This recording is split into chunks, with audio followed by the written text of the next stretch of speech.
how are you all? Hope you all are doing very good. Today, students, we are going to start our 9th chapter of class 7th, which is about respiration in organisms. Okay, so student, first of all, we have to understand the concept of respiration, then the various types of respiration, which takes place in different organisms. Okay, let's start the chapter.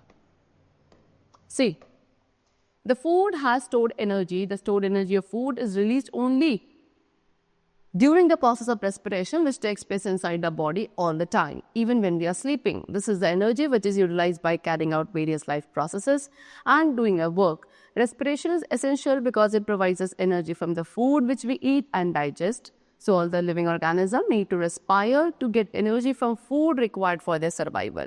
Many times we see our parents insisting that we should eat food regularly. This is because food is like a fuel for our body which provides us energy to maintain our life and stay healthy. It is not only the human beings who need energy, all other animals and plants also require energy. So now we will discuss the process of respiration and how it provides energy to human beings, other animals as well as plants. What they're saying students कि food जो है जो हम खाना खाते हैं उसके अंदर स्टोर्ड एनर्जी होती है एंड इस फूड के अंदर से जो स्टोर्ड एनर्जी रिलीज होती है हमारी बॉडी में वो स्लोली रिलीज होती है by the process of respiration जो कि हमारी बॉडी में हर वक्त चलता रहता है इवन जब हम सो रहे हैं when we are sleeping that also respiration process takes place inside our body.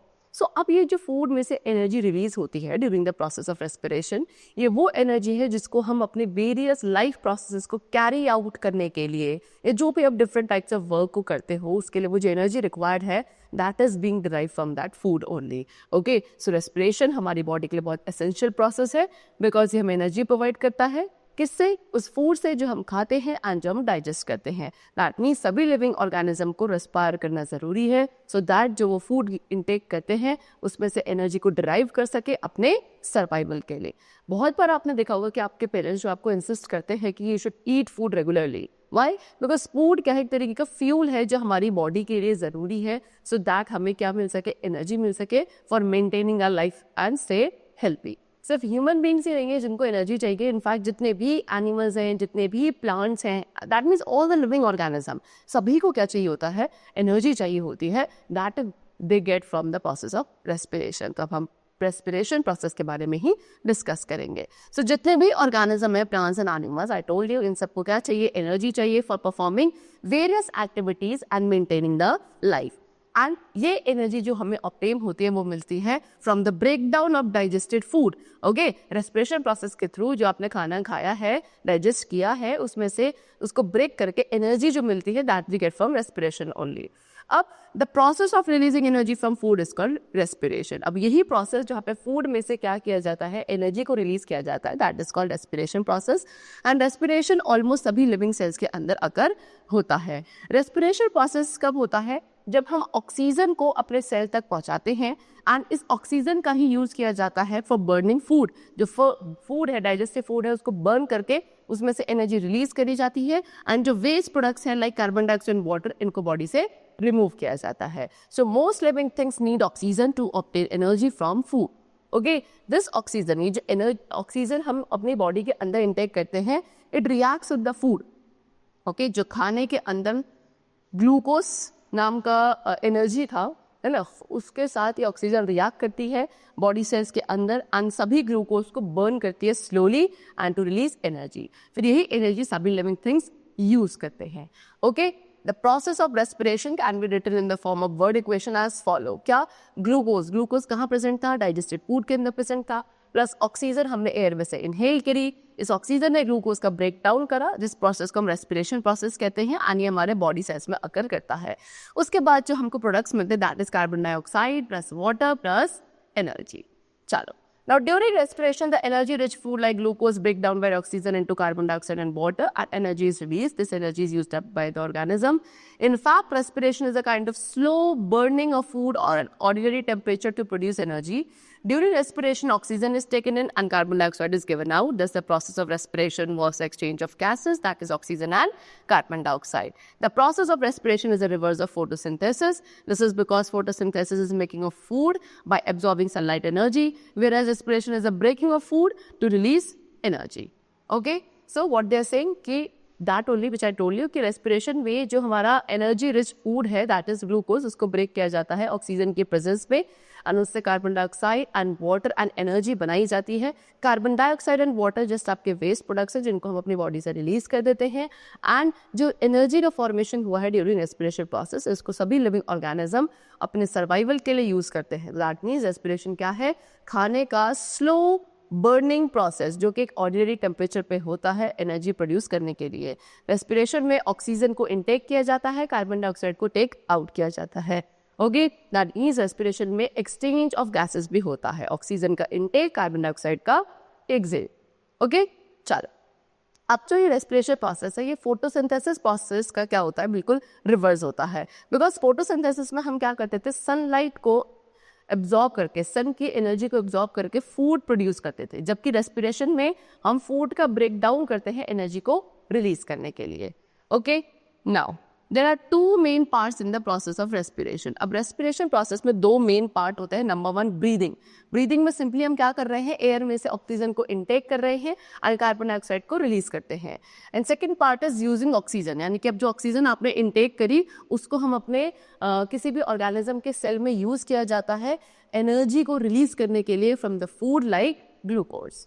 Okay, चलो now the air in which we breathe isn't transported to all parts of the body and ultimately to each cell of the body. In the cell oxygen brings out the breakdown of glucose. अब जो oxygen यानी कि जो air आपने breathe करी और air में mainly हमें ऑक्सीजन गैस की रिक्वायरमेंट होती है, ये ऑक्सीजन को क्या किया जाता है? हमारे बॉडी के हर एक पार्ट तक ट्रांसपोर्ट किया जाता है एंड फिर अल्टीमेटली हर बॉडी के सेल तक ट्रांसपोर्ट किया जाता है। सेल्स में ऑक्सीजन क्या करते हैं? ग्लूकोज का ब्रेक डाउन करते हैं एंड जो ये प्रोसेस है जहाँ पे फूड का ब्रेक डाउन होता है in the cell of body और उसके साथ एनर्जी का रिलीज होता है, that is called respiration. And क्योंकि रेस्पिरेशन प्रोसेस के थ्रू क्या एनर्जी मिलती है फूड में से एंड ये बॉडी के सेल्स के अंदर ये प्रोसेस चलता है, इसीलिए इसको सेल्यूलर रेस्पिरेशन भी कहा जाता है।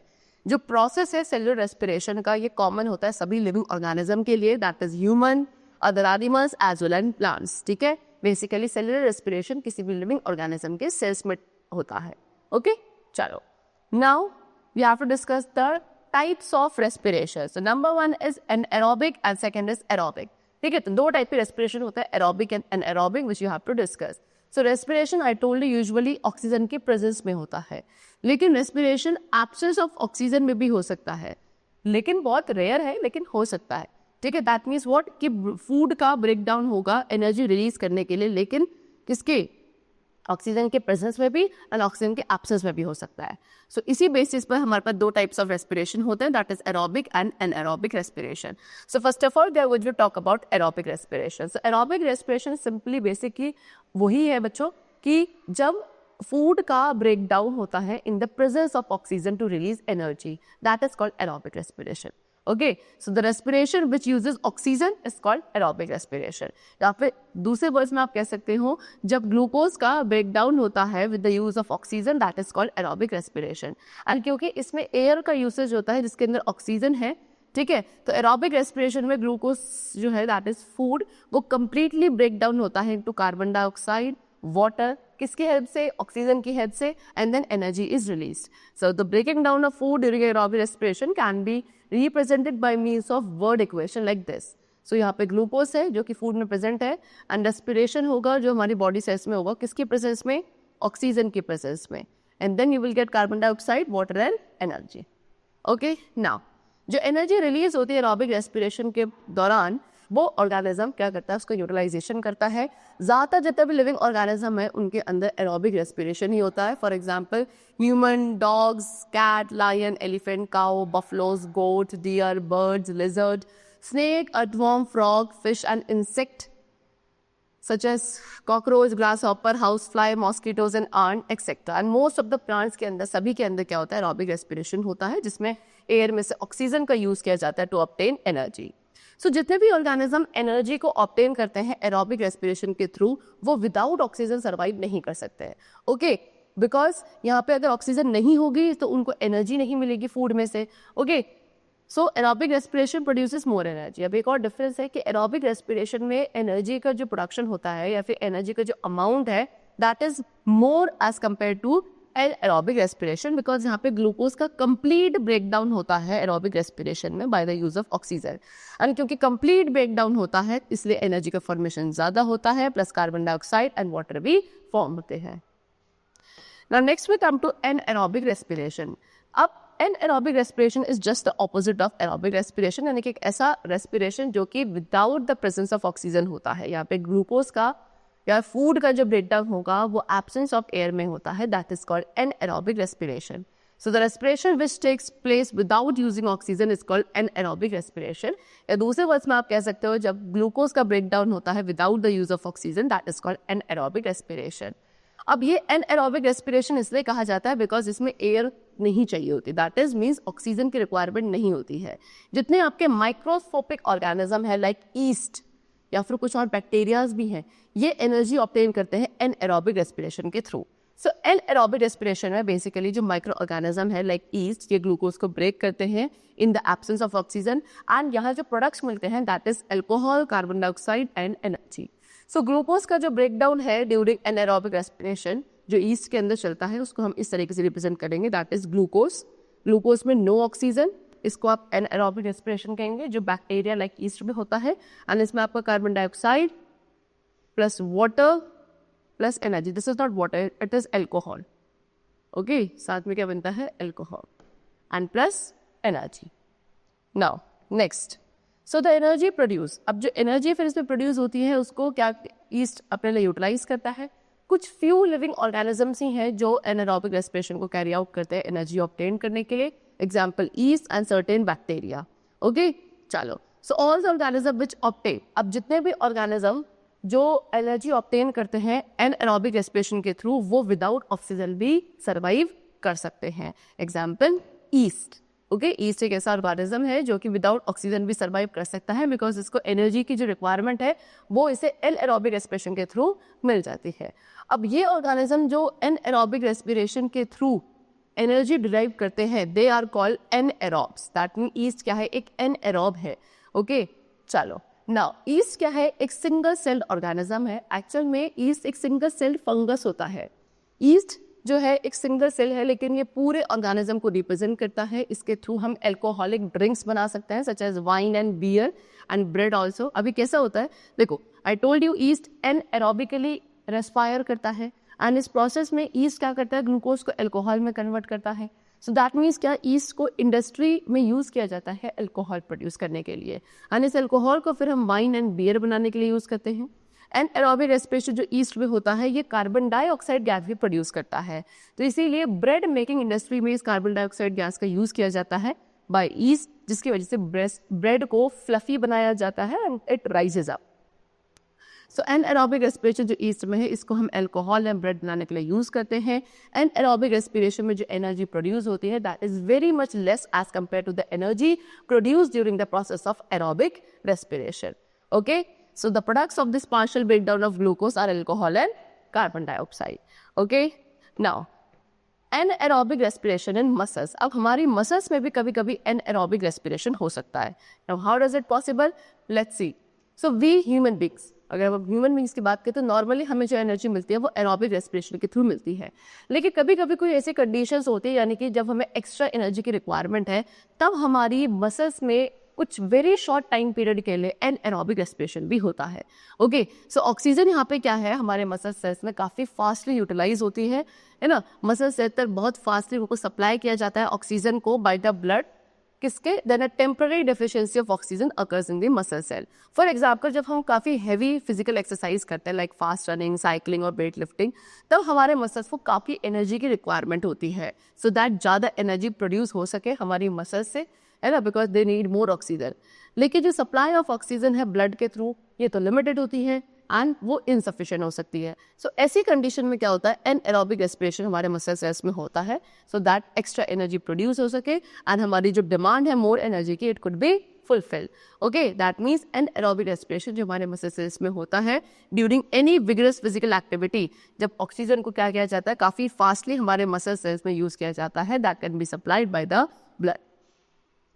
अब जब एनारोबिक रेस्पिरेशन हमारी बॉडी में हमारे मसल सेल्स में होता है एब्सेंस ऑफ ऑक्सीजन में, तब ग्लूकोज ब्रेक डाउन होता है लेकिन क्या कंप्लीटली ब्रेक डाउन नहीं होता, पार्शियली ब्रेक डाउन होता है, and then it form lactic acid and release some energy. अब इस एक्स्ट्रा एनर्जी को हम क्या उस हार्ड फिजिकल एक्सरसाइज को करने के लिए यूटिलाइज करते हैं। एंड जो ग्लूकोज का ब्रेक डाउन है ये एनारोबिक रेस्पिरेशन के थ्रू इन मसल सेल, उसको हम इस इक्वेशन के थ्रू रिप्रेजेंट करेंगे, दैट इज ग्लूकोज। ये इसमें नो ऑक्सीजन का यूज होता है एंड वहाँ पे लैक्टिक एसिड प्लस एनर्जी का फॉर्मेशन होता है। चलो, please note that during physical exercise or any other hard work, most of the energy is produced by aerobic respiration. And aerobic respiration must provide only some extra energy which is needed under these circumstances. Okay? Chalo.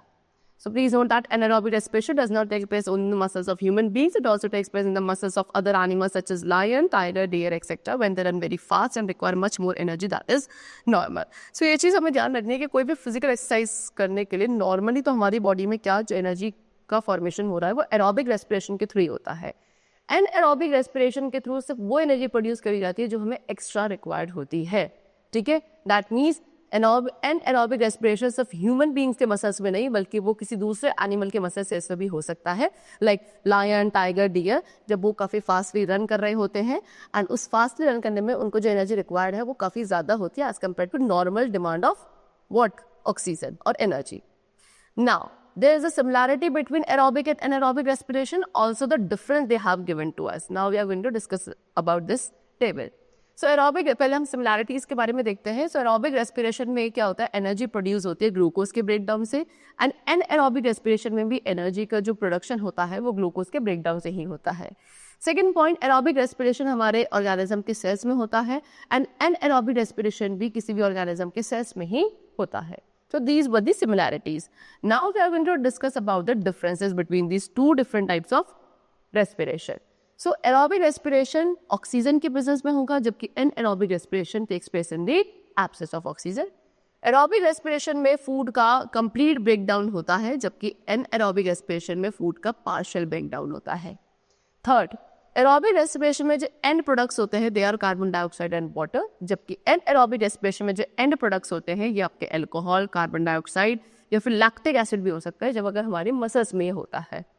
उसके बाद aerobic respiration में क्या एक considerable amount of energy produce होती है जबकि आपके एनाएरोबिक respiration में काफ़ी कम एनर्जी प्रोड्यूस होती है। ठीक है, चलो now next we come to the topic which is breathing.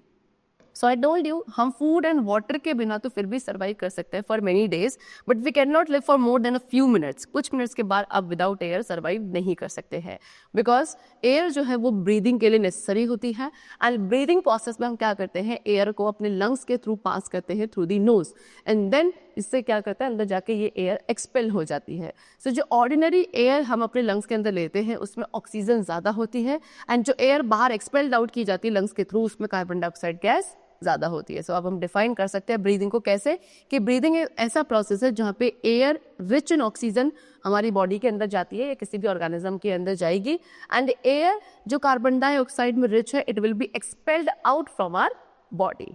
चलो, अब डिफरेंट ऑर्गेनिजम्स में डिफरेंट ऑर्गन्स होते हैं ब्रीदिंग के लिए डिपेंडिंग कि उनकी बॉडी का स्ट्रक्चर कैसा है, उनकी बॉडी की ऑक्सीजन की रिक्वायरमेंट कितनी है।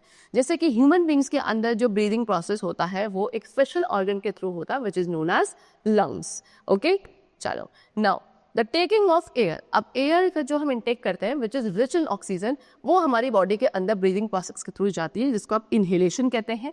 एंड जो आप एयर को एक्सपेल आउट करते हो जो कि रिच इन कार्बन डाइऑक्साइड होती है उसको आप क्या बोलते हैं, एक्सहेलेशन बोलते हैं। सो इनहेलेशन एंड एक्सहेलेशन दोनों ही क्या रेगुलरली ब्रीदिंग प्रोसेस के थ्रू चलता रहता है।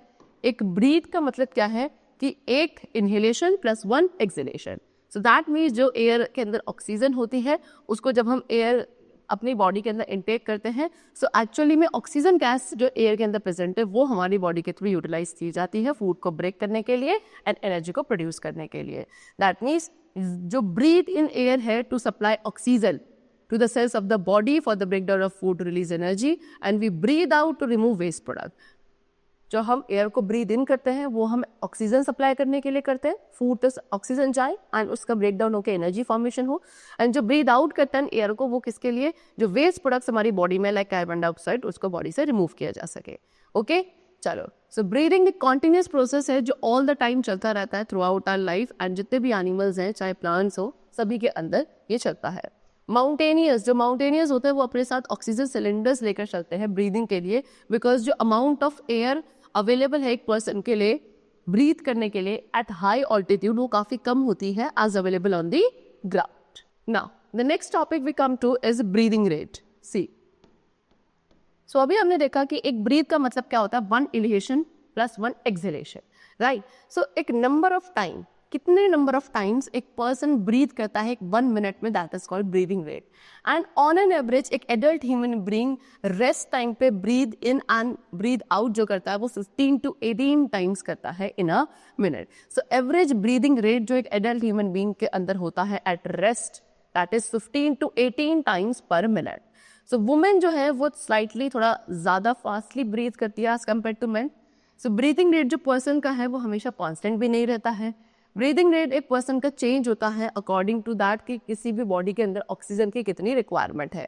फॉर एग्जाम्पल जो ब्रीदिंग रेट पर्सन का है वो काफ़ी स्लो होता है जब वो सो रहा है, बिकॉज उस वक्त जो है काफ़ी मिनिमम एनर्जी की रिक्वायरमेंट होती है बॉडी के लिए ड्यूरिंग स्लीप. सो इसीलिए उस टाइम पे जो ब्रीदिंग रेट होता है वो काफ़ी स्लो होता है.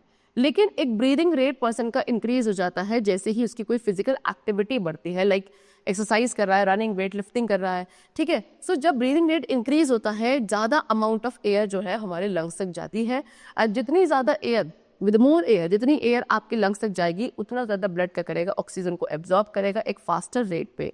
एंड फास्टर ब्रीदिंग जो है वो ज़्यादा ऑक्सीजन को अप्लाई करती है बॉडी सेल्स तक, सो दैट ज़्यादा एनर्जी प्रोड्यूस हो सके, ठीक है, needed for doing heavy physical exercise. So during heavy physical exercise जो breathing rate है एक adult human being का वो increase हो जाता है up to 25 times per minute.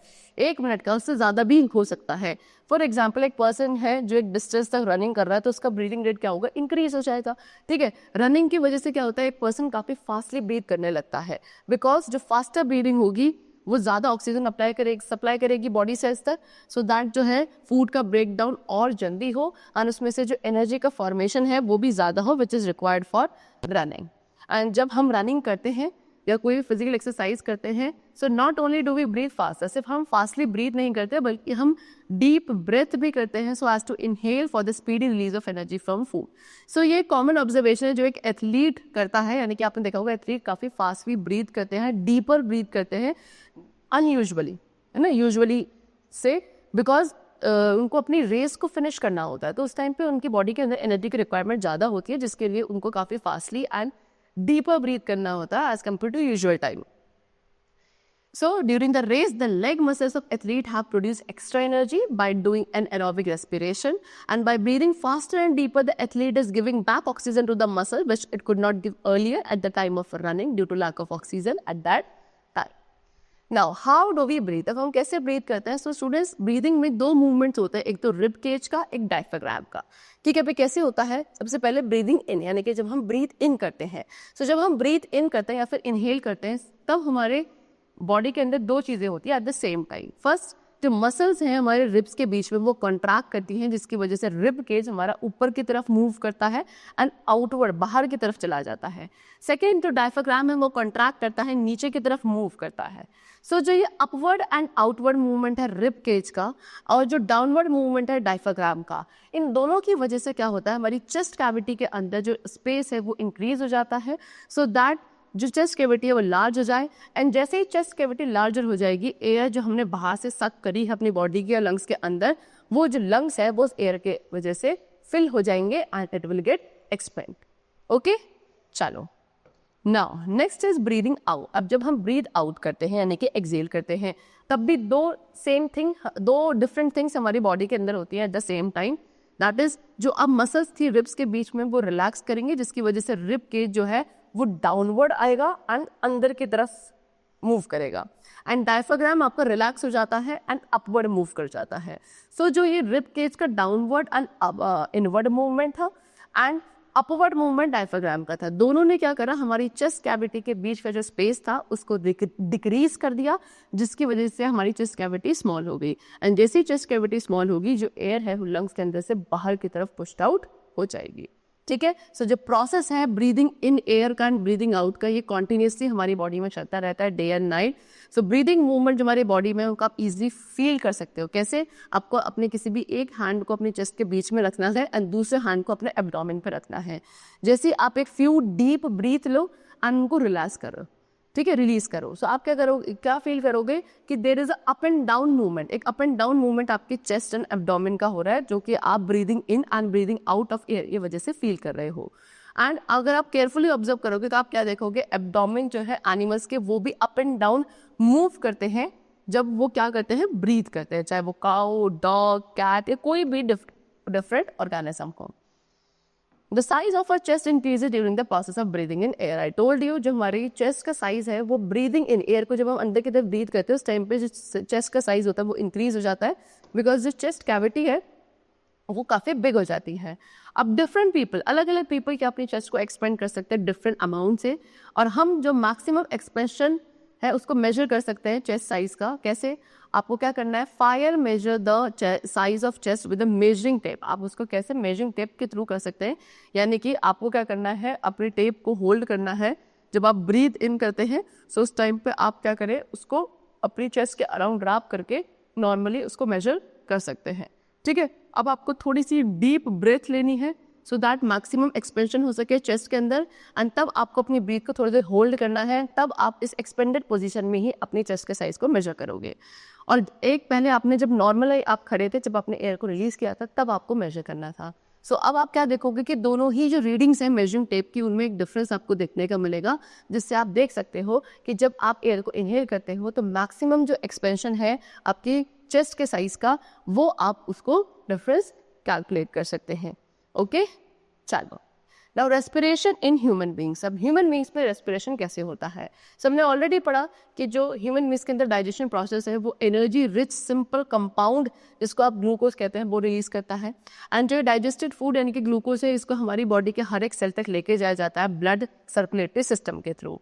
अब ह्यूमन बींग्स क्या है, इस एनर्जी को ऑब्टेन करते हैं डाइजेस्टेड फूड से, किस प्रोसेस के थ्रू, रेस्पिरेशन प्रोसेस के थ्रू जो बॉडी के हर एक सेल के अंदर चलता है। ह्यूमन बींग्स के अंदर बहुत सारे ऐसे ऑर्गन्स हैं जो रेस्पिरेशन प्रोसेस में क्या पार्ट लेते हैं, एंड हम उन सभी ऑर्गन्स को रेस्पिरेटरी सिस्टम कहते हैं ऑल टुगेदर। सो जो मेन ऑर्गन है ह्यूमन रेस्पिरेटरी सिस्टम की वो क्या है, number 1 nose, then nasal passage, trachea, bronchi, lungs and diaphragm. So human respiratory system आपको गिवन है, this is the human respiratory system. Okay, तो अब हमारी सबसे पहले हमारी नोज में क्या होते हैं, 2 होल्स होते हैं जिसको हम नोस्ट्रिल्स कहते हैं, एंड उसके बाद एक पैसेज होता है नोज के अंदर नोस्ट्रिल्स से पीछे की तरफ।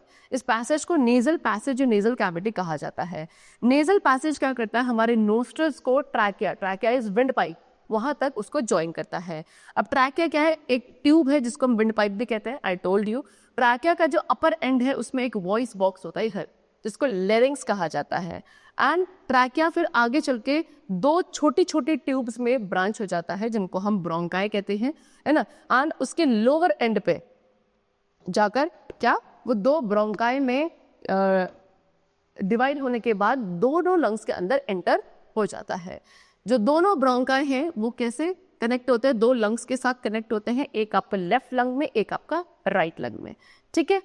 अब हर एक ब्रोंकस फिर आगे चल के लंग्स के अंदर एंटर होने के बाद हर एक ब्रोंकस क्या होगा, बहुत सारी छोटी छोटी और स्मॉल ट्यूब्स में डिवाइड होगा जिनको ब्रोंक्यूल्स कहा जाता है।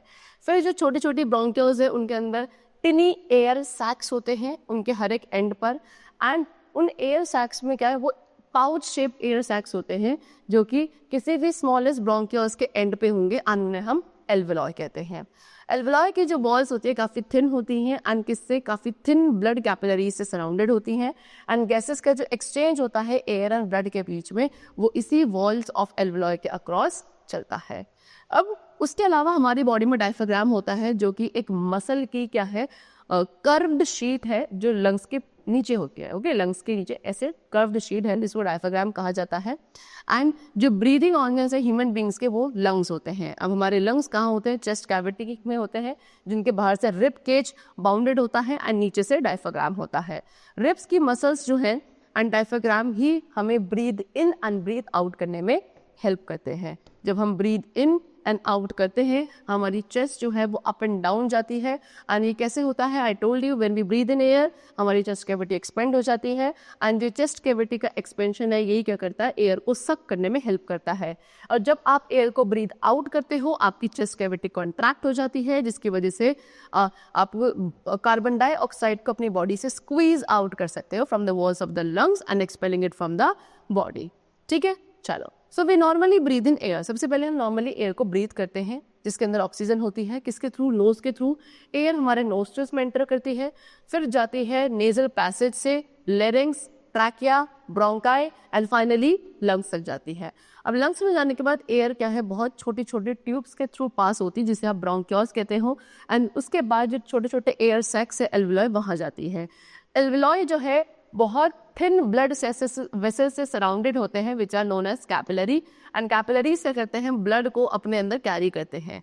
सो जो ऑक्सीजन है एयर की वो डिफ्यूज हो जाती है from the alveoli into the blood in the capillaries. And फिर ब्लड इस ऑक्सीजन को बॉडी के हर एक पार्ट तक लेकर जाता है। एंड इस ऑक्सीजन के साथ ही क्या, एक रेड पिगमेंट कैरी किया जाता है which is called haemoglobin which is present in the red blood cell.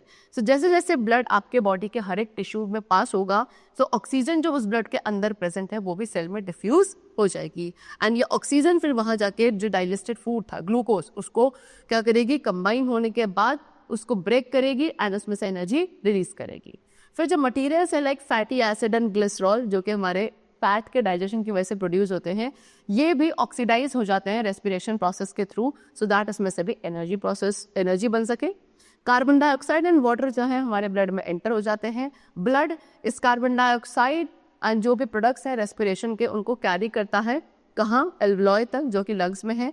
फिर लंग्स से carbon dioxide and water vapour जो है रिमूव कर दिया जाता है जैसे हम एयर को ब्रीद आउट करते हैं। इस तरीके से जो प्रोसेस है गैसेस एक्सचेंज का वो कंप्लीट होता है ह्यूमन रेस्पिरेटरी सिस्टम में। Okay, now next we come to sneezing. So just sudden expulsion of air from the nose without our control over it due to the irritation of nasal passage is called sneezing. So एकदम से जो air का आप sudden expulsion करते हो अपनी knows से बाहर की तरफ, जब आपके नेजल पैसेज में इरिटेशन आपको फील होती है उसको कहा जाता है स्नीजिंग। सो हम ऑफन स्नीज करते हैं जब हम एयर को इनहेल करते हैं और ऐसी एयर जिसमें डस्ट, स्मोक या पॉलन ग्रेन्स है तो हमें ऑफन स्नीज हम करते हैं।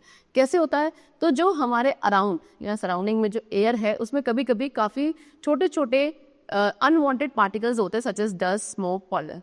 ओके, अब उसके अलावा हमारे नोज के अंदर बहुत फाइन हेयर प्रेजेंट होते हैं नेजल पैसेज के अंदर, जिसमें यूजुअली एयर आपकी ट्रैप हो जाती है हेयर के अंदर या हमारे नेजल पैसेज में। एंड कभी कभी कुछ पार्टिकल्स हैं जो डस्ट, स्मोक के, पॉलन के जो इनहेल एयर में प्रेजेंट होते हैं एंड जब वो नेजल पैसेज के हेयर के थ्रू पास होते हैं वो नेजल पैसेज की लाइनिंग को इरिटेट करते हैं जिसकी वजह से हमें स्नीजिंग होती है। तो स्नीजिंग क्या करता है, जितने भी अनवांटेड पार्टिकल्स है जो इनहेल्ड एयर के अंदर प्रेजेंट है उन सभी को रिमूव कर देता है सो दैट कुछ फ्री क्लीन एयर ही हमारे लंग्स के अंदर एंटर हो सके।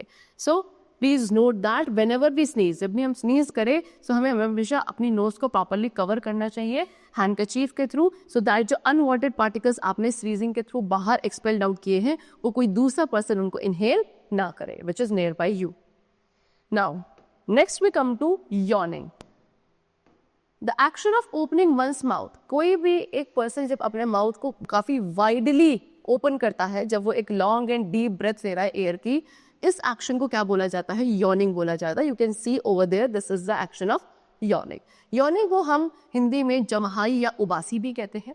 ओके, एक पर्सन जो यॉर्न करता है वो कब करेगा, when he is tired, board, stressed, overwork या फीलिंग स्लीपी और ड्राउजी।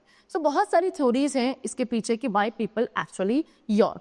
सो एक थ्योरी के अकॉर्डिंग यॉर्निंग कब होती है, जब हमारी बॉडी में इनसफिशिएंट ऑक्सीजन होती है। ये कहा जाता है कि तब होता है, कैसे, जब हम टायर्ड, बोर्ड, स्ट्रेस्ड या ओवरवर्क्ड है या स्लीपी फील कर रहे हैं, ड्राउजी हैं, तब हम ब्रीथली डीप नहीं करते हैं एज कम्पेयर टू नॉर्मली। सो इसकी वजह से ब्रीदिंग रेट जो हमारी बॉडी में स्लो डाउन हो जाता है एंड स्लोअर ब्रीदिंग रेट की वजह से लेस ऑक्सीजन हमारी बॉडी तक जाती है जो हमारे रेस्पिरेशन के लिए इनसफिशिएंट है। सो यॉर्निंग क्या करता है, यॉर्निंग हेल्प करता है ज़्यादा से ज़्यादा ऑक्सीजन को हमारी ब्लड तक पहुंचाने में, बिकॉज यॉर्निंग में आप अपने माउथ को काफ़ी वाइडली ओपन करते हो एंड उसके साथ एक लॉन्ग डीप ब्रेथ लेते हो एयर की। नेक्स्ट में come to smoking. So lungs आपके काफ़ी डेलिकेट ऑर्गन्स हैं जो कि ब्रीदिंग के लिए एंड आपको अलाइव रखने के लिए बहुत ही एसेंशियल होते हैं. सो उसके अलावा जो बिगेस्ट एनिमी है हमारे लंग्स का वो क्या है, हमारी habit. If you are having the habit of smoking, that is the biggest enemy of your lungs. Okay, smoking, tobacco in the form of bidi, cigarette या सिगार, ये आपके लंग्स को धीरे धीरे डैमेज करता है एंड आपको क्या बीमार कर सकता है. स्मोकिंग क्या करता है, टोबैको का जो स्मोक है वो हमारे बॉडी के अंदर लेकर जाता है एंड जो केमिकल्स आपके टोबैको में प्रेजेंट होते हैं वो आपके लंग्स को काफ़ी तरीके से क्या करता है, डैमेज करता है. सो कुछ हार्मफुल इफेक्ट्स है स्मोकिंग के which has been discussed over here. Number 1, smoking हमारे लंग टिश्यू को ग्रेजुअली यानी कि धीरे धीरे डिस्ट्रॉय करता है जिसकी वजह से ब्रीदिंग हमारी काफ़ी डिफिकल्ट होने लगती है. सेकेंडली, स्मोकिंग से लंग कैंसर हो सकता है, हार्ट डिजीजेस हो सकती हैं. स्मोकिंग किसी भी नॉन स्मोकर की हेल्थ को भी डैमेज कर सकता है जो आपके ऐसी एयर को इनहेल करते हैं जिसमें टोबैको स्मोक प्रेजेंट होता है. Smoking kills many people, die every. Smoking से इंसान मर भी सकता है. बहुत सारे लोग हैं जो हर साल दे डाई किस डिजीज से, जो हमारी स्मोकिंग की वजह से होती है. सो जो बैड हैबिट है स्मोकिंग की, इसको अवॉइड करना चाहिए to lead a healthy life. Now breathing and respiration in other animals. तो हमने ह्यूमन बींग्स में कैसे ब्रीदिंग एंड रेस्पिरेशन प्रोसेस चलता है, we have discuss about that and now we are going to discuss about the breathing and respiration process in other animals. Okay, see, so अभी हमने पढ़ा था ह्यूमन बींग्स के breathing organs के बारे में जो कि लंग्स थे. सो ह्यूमन बींग्स की तरह ही जो एनिमल्स है like cow, buffalo, dog, cat, lion, goat, deer, elephant, frog, lizard, snake, bird, इन सभी के पास लंग्स होते हैं ब्रीदिंग के लिए. सो जो ब्रीदिंग एंड रेस्पिरेशन का प्रोसेस है इन एनिमल में वो सिमिलर वैसे ही होता है जैसे ह्यूमन बींग्स में होता है. लेकिन उसके अलावा बहुत सारे ऐसे भी एनिमल्स हैं जिनके पास ब्रीदिंग के लिए लंग्स नहीं होते हैं. एंड जो एनिमल्स के पास लंग्स नहीं है ब्रीदिंग के लिए वो कौन कौन से हैं, earthworm, okay, fish, cockroach, grasshopper, mosquito, house fly and ant. So ये जो एनिमल्स है cockroach, grasshopper, mosquito, house fly and ant, इनको आप इंसेक्ट कहते हो. और हम ये भी कह सकते हैं कि इंसेक्ट के पास ब्रीदिंग के लिए लंग्स नहीं होते हैं. सो अब हम इन्हीं के बॉडी के अंदर ब्रीदिंग प्रोसेस कैसे चलता है या रेस्पिरेशन कैसे चलता है वो डिस्कस करेंगे जिनके पास लंग्स नहीं है बेसिकली. सबसे पहले ब्रीदिंग इन अर्थवॉर्म्स. ठीक है, सो अर्थवॉर्म्स के बारे में डिस्कस करते हैं. Earthworms breathe through its skin. Earthworm अपनी स्किन के थ्रू ब्रीथ करते हैं. स्किन जो है अर्थवॉर्म की काफ़ी थिन एंड मॉइस्ट होती है. गैसेस इजीली इनकी स्किन के थ्रू पास हो सकती है एंड जो अर्थवॉर्म की स्किन है उसमें एक अच्छी ब्लड सप्लाई भी होती है. ठीक है, सो जो अर्थवॉर्म है वो क्या करता है, जो ऑक्सीजन उसकी बॉडी के रिक्वायर्ड है उसको एब्जॉर्ब करेगा अपनी थिन एंड मॉइस्ट स्किन के थ्रू. फिर ये ऑक्सीजन को अर्थवॉर्म अपने हर एक बॉडी सेल तक ट्रांसपोर्ट करता है बाय इट्स ब्लड एंड वहाँ इसको यूज़ किया जाता है रेस्पिरेशन के लिए and for the production of energy. उसके बाद जो कार्बन डाइऑक्साइड प्रोड्यूस होती है रेस्पिरेशन के दौरान उसको फिर से ब्लड कैरी करता है एंड फिर ये कार्बन डाइऑक्साइड को बॉडी से एक्सपेल्ड कर दिया जाता है थ्रू इट्स स्किन ओनली. सो इस तरीके से अर्थवॉर्म में जो एक्सचेंज ऑफ गैसेज होता है वो किसके थ्रू, उसकी थिन एंड मॉइस्ट स्किन के थ्रू होता है. फ्रॉग्स हैं, फ्रॉग्स आपके एम्फीबियंस होते हैं यानी कि वो लैंड एंड वाटर दोनों पे सर्वाइव कर सकते हैं. वैसे तो फ्रॉग्स के पास लंग्स होते हैं ब्रीदिंग के लिए लेकिन वो अपनी स्किन के थ्रू भी क्या कर सकते हैं, ब्रीथ कर सकते हैं. सो फ्रॉग एक ऐसा एनिमल है जो लंग्स के थ्रू तब ब्रीथ करता है well it is on land and अपने स्किन के थ्रू वो तब ब्रीथ करता है when it is under water. Okay, now next is breathing in fishing. So बहुत सारे ऐसे एनिमल्स हैं जो वाटर में रहते हैं एंड जो एनिमल्स आपके अंडर वाटर रहते हैं उनके पास ब्रीदिंग के लिए गिल्स होते हैं. गिल्स क्या है, गिल्स आपके ऑर्गन है जो एक एनिमल जो पानी के अंदर रहता है वो क्या कर सकता है, गिल्स के थ्रू वाटर के अंदर जो ऑक्सीजन डिजॉल्व है उसको यूज कर सकता है अपने ब्रीदिंग प्रोसेस के लिए. गिल्स क्या है, they are the projections of the skin only. Gills में ब्लड वेसल्स होती है जो कि रेस्पिरेटरी गैसेस को एक्सचेंज करने में हेल्पफुल होती हैं. As we all know fishes live in water.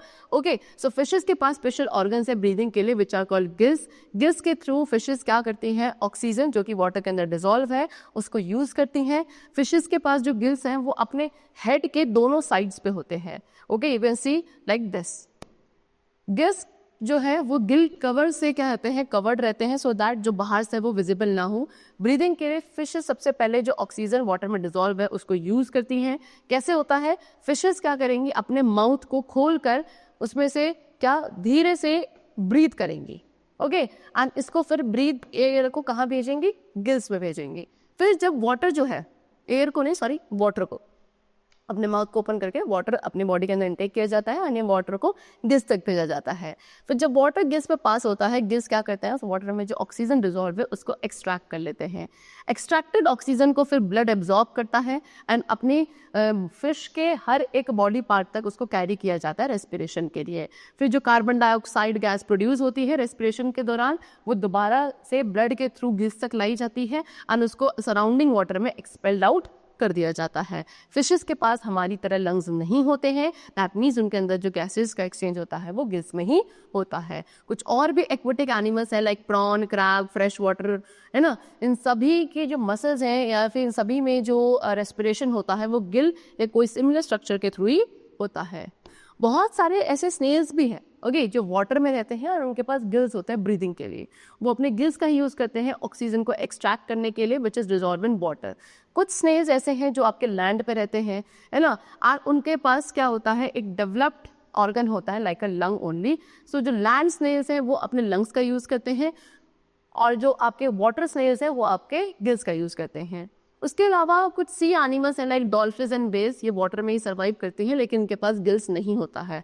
Okay, dolphin and sales जो है वो उस एयर को ब्रीद इन करते हैं जो आपके एटमॉस्फेयर में होती है एंड किसके थ्रू, अपने नोस्ट्रल्स के थ्रू जो कि इनके हेड के अपर पार्ट में होते हैं, छोटे छोटे होल से। इसलिए डॉल्फिन्स एंड जो वेल्स हैं वो क्या, सी वाटर के अपर सरफेस पे आते हैं time to time so that वो एटमॉस्फेरिक एयर को ब्रीद इन कर सके, है ना।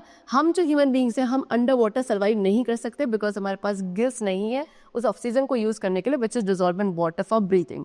Okay, so we have to take along oxygen gas cylinder for breathing under water. अगर नीचे पानी के अंदर हमें ब्रीथ करना है तो हमें अपने साथ ऑक्सीजन गैस सिलेंडर लेके चलने पड़ते हैं।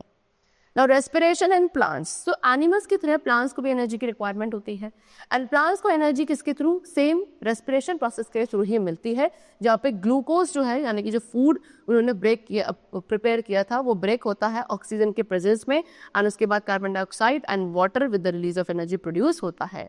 फिर इस एनर्जी को प्लांट्स अपने वेरियस लाइफ प्रोसेसेस को कैरी आउट करने के लिए यूज़ करते हैं। कुछ और लिविंग ऑर्गेनिजम्स की तरह ही प्लांट्स भी अपने सर्वाइवल के लिए रेस्पायर करते हैं। प्लांट्स ऑक्सीजन लेते हैं एयर में से रेस्पिरेशन के लिए एंड कार्बन डाइऑक्साइड रिलीज करते हैं।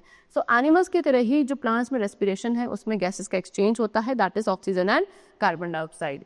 अब प्लांट्स में जो रेस्पिरेशन है वो डिफर करता है, थोड़ा सा डिफरेंट है as compare to animal because हर एक पार्ट जो है लाइक लीव्स, रूट एक्सेट्रा, यहाँ पे हर एक पार्ट जो है प्लांट का it will carry out respiration independently, ठीक है। यानी कि अदर वर्ड्स में प्लांट्स में हर एक पार्ट इंडिपेंडेंटली ऑक्सीजन को एयर में से इनहेल करता है, उसको यूटिलाइज करता है एनर्जी ऑब्टेन करने के लिए एंड कार्बन डाइऑक्साइड भी एक्सेल करी जाती है, ठीक है। So we will now describe the respiration the leaves and roots of a plant one by one. तो सबसे पहले पढ़ेंगे लीव्स में कैसे रेस्पिरेशन होता है। सो प्लांट्स के लीव्स के सरफेस पर स्टूडेंट्स छोटे छोटे से पोर्स होते हैं विच आर कॉल्ड स्टोमेटा। अब जो गैसेस का एक्सचेंज होगा लीव्स में रेस्पिरेशन के थ्रू वो इसी स्टोमेटा के थ्रू होता है। कैसे, जो ऑक्सीजन है एयर में से वो एक लीफ जो लीफ के अंदर एंटर करेगी स्टोमेटा के थ्रू एंड फिर हर एक प्लांट सेल तक जाती है by the process of diffusion. फिर इस ऑक्सीजन का यूज किया जाता है रेस्पिरेशन के लिए in the cells of a leaf and जो कार्बन डाइऑक्साइड गैस प्रोड्यूस होती है ड्यूरिंग रेस्पिरेशन वो लीफ से डिफ्यूज हो जाती है बाहर की तरफ into the air through the same stomata. Okay, so हम कह सकते हैं कि प्लांट्स क्या करते हैं, इन्हीं टिनी पोर्स के थ्रू ब्रीथ करते हैं जो उनकी लीव्स में प्रेजेंट होते हैं, they are called stomata. Now respiration in roots, roots के थ्रू कैसे रेस्पिरेशन होता है। सी, प्लांट्स की जो रूट्स हैं ये आपके अंडर द ग्राउंड होती हैं लेकिन जो रूट सेल्स हैं इनको ऑक्सीजन चाहिए होती है रेस्पिरेशन कैरी आउट करने के लिए एंड अपने लिए एनर्जी रिलीज करने के लिए। सो रूट्स जो है ऑक्सीजन को ऑब्टेन करती हैं for breathing and respiration from the soil as follow. How, air जो है जो पार्टिकल्स सॉइल के पार्टिकल्स के बीच में होती है वो एयर को प्लांट्स की रूट्स जो है वो अपनी बॉडी के अंदर इनटेक करती हैं, किसके, from the spaces between the soil particle. Actual में प्लांट्स के रूट्स में क्या है, काफी सारे छोटे छोटे large number of tiny hair होते हैं उनमें जिनको रूट हेयर कहा जाता है। रूट एयर किसके कांटेक्ट में होते हैं, एयर के कांटेक्ट में होते हैं जो कि सॉइल पार्टिकल्स के स्पेसेस में प्रेजेंट होती है। सो जो एयर में ऑक्सीजन है, okay, oxygen from air, air की जो ऑक्सीजन है सॉइल पार्टिकल्स के अंदर डिफ्यूज हो जाती है इनटू द रूट हेयर्स और इस तरीके से रूट के हर एक सेल तक पहुंचती है जहां पे इसको रेस्पिरेशन के लिए यूटिलाइज किया जाता है। कार्बन डाइऑक्साइड जो कि अब रूट्स के सेल्स के थ्रू प्रोड्यूस होते हैं रेस्पिरेशन में, वो सेम रूट हेयर के थ्रू बाहर जाती है प्रोसेस ऑफ डिफ्यूजन के थ्रू। और इस तरीके से जो रेस्पिरेशन है रूट्स में वो कैसे होता है, by the exchange of gases that is oxygen and carbon dioxide through the root hair. अगर एक पॉटेड प्लांट को आप एक लंबे टाइम पीरियड के लिए क्या रखेंगे, ओवर वाटर्ड, यानी कि इससे ज़्यादा पानी आप दे देंगे, सो प्लांट क्या है अल्टीमेटली डाई। क्यों? बिकॉज टू मच वाटर, बहुत ज़्यादा पानी होने की वजह से जो उसके सॉइल पार्टिकल्स के बीच में से एयर थी वो सारी क्या हो चुकी है, एक्सपेल्ड आउट, बाहर जा चुकी है। एंड क्योंकि वहाँ पे ऑक्सीजन अवेलेबल नहीं है रूट्स के लिए फॉर द एरोबिक रेस्पिरेशन, सो ऐसी कंडीशन में प्लांट्स की जो रूट्स हैं वो रेस्पायर करेंगी एनएरोबिकली, जिसमें एल्कोहल प्रोड्यूस होगा और वो एल्कोहल क्या करता है, प्लांट को किल कर देता है।